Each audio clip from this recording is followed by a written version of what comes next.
Gila, disebabkan tak puas hati tim dia jatuh Liga Bawah, penyokong dia sendiri pergi bakar stadium. Kes ni bukan berlaku kat Kelantan. Kalau teruk je mesti Kelantan. Sebelum kau komen macam tu, saya beritahu. Stadium yang terbakar tu terjadi dekat negara Finland dan tim yang jatuh liga tu namanya FC Haka.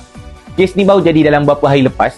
Salah satu kelab bersejarah di Finland yang ditubuhkan pada 1934. FC Haka ni dah menang banyak liga dengan trofi sebelum ni. Mengikut laporan, api mula merebak daripada tempat duduk penyokong yang diperbuat daripada kayu. Padan tiruan dia pun ada terbakar sekali. Polis Finland syak ini adalah pembakaran yang sengaja dan 3 orang suspek telah ditahan.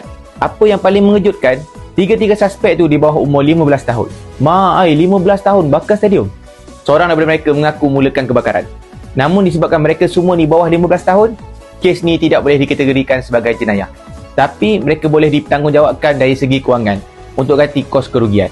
Kebakaran yang berlaku disebabkan kecewa tim dia jatuh liga tidak dapat dipastikan kesahihannya sebab masih dalam siasatan. Jadi kepada penyokong di luar sana, tolong kawal emosi. Harap benda ni tak jadi dekat negara kita. Apapun, sukan tu semua.